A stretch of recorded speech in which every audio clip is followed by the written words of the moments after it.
Lesson 61 610 याद हो जाएगा। इसके बाद चलते हैं सीधा प्रश्न पर। प्रश्न है नैकदा आंदोलन कब हुआ था। अब कहाँ हुआ था, क्यों हुआ था, ये सब अलग बात है, सबके लिए अलग से वीडियो बनाया जा चुका है, ठीक है ना, वो वीडियो देख लेना, ठीक है। नैकदा आंदोलन के बारे में सब कुछ मिल जाएगा उसमें। अब कब हुआ था ये देखते हैं, कब हुआ था। तो ये 1860 के दशक में हुआ था नैकदा आंदोलन, ठीक है ना। अगला सवाल देखते हैं क्या है।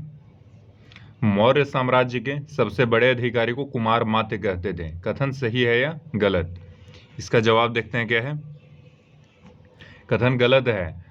मौर्य साम्राज्य नहीं बल्कि गुप्त साम्राज्य के सबसे बड़े अधिकारी को कुमार मात्य कहते थे, ठीक है ना। अगला सवाल, क्या उच्च न्यायालय के पास संविधान की व्याख्या का अधिकार है। इसका जवाब देखते हैं क्या है। जी हाँ, उच्च न्यायालय के पास संविधान की व्याख्या का अधिकार है। इसका मतलब यह है कि उच्च न्यायालय संविधान में दिए गए वाक्यों का अर्थ निकाल सकती है ना।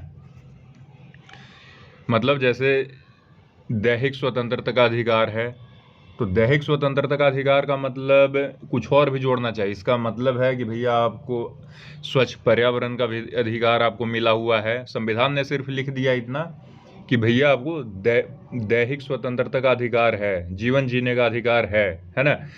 लेकिन जीवन जीने के अधिकार को कैसे, मतलब उसके अंतर्गत क्या क्या शामिल किया जाएगा, इस पर जो हाई कोर्ट है वो बता सकता है ना, डिफाइन कर सकता है, ठीक है। डिफाइन कर सकता है मतलब उसको एक्सप्लेन कर सकता है, ठीक है ना। अगला सवाल, अंजुमन मोहिस्वान ए वतन नामक क्रांतिकारी समिति का गठन किसने किया था। इसका जवाब है अंजुमन मोहिस्वान ए वतन नामक क्रांतिकारी समिति का गठन लाहौर में अजीत सिंह ने किया था। ये भगत सिंह के चाचा थे, ठीक है ना। अगला सवाल देखते हैं क्या है। अजंता गुफाओं में भित्ति चित्रों के निर्माण के लिए चित्रकला की कौन कौन सी विधियां अपनाई गई है, मतलब किस किस तरीके से चित्र को बनाया गया है, किस किस तरीके का इस्तेमाल करके चित्र को बनाया गया है। इसका जवाब देखते हैं क्या है ना।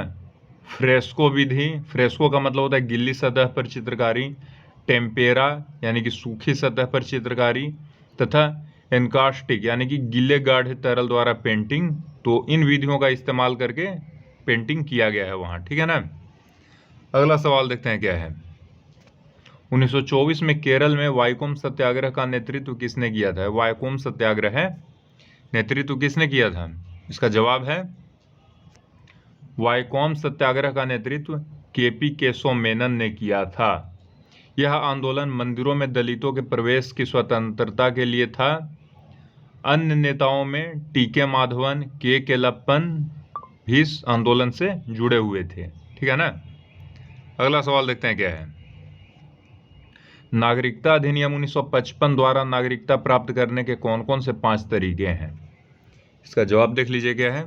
इसका जवाब है नागरिकता अधिनियम 1955 द्वारा नागरिकता प्राप्त करने के निम्नलिखित 5 तरीके हैं। जन्म, वंशानुगत, पंजीकरण, प्राकृतिक और किसी क्षेत्र को भारत में मिलने पर, ठीक है ना।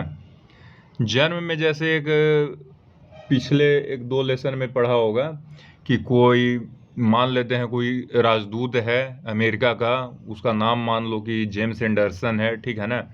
वो इंडिया में पोस्टेड है अभी, उसका एक उसके बच्चे का जन्म हुआ इंडिया में, तो उसे नागरिकता नहीं मिलेगी, ठीक है ना।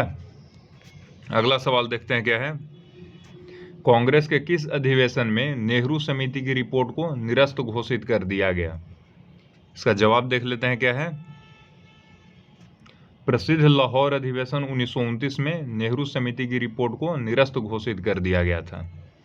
अगला सवाल, मेवाड़ के शासक राणा सांगा को किस मुगल बादशाह ने पराजित किया। इसका जवाब है 1527 ईस्वी में खानवा के युद्ध में मुगल वंश का संस्थापक बाबर ने राणा सांगा को पराजित किया, ठीक है ना।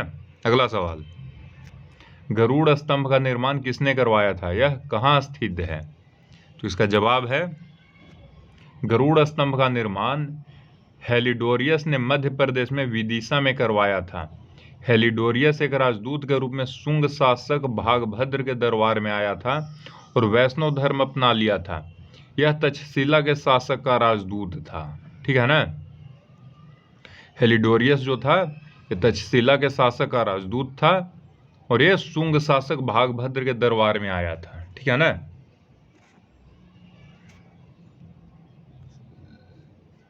एट प्लस अगर है तो आप सही कंडीशन में है, अगर नहीं है तो सारा प्रश्न का जवाब याद कर लीजिए।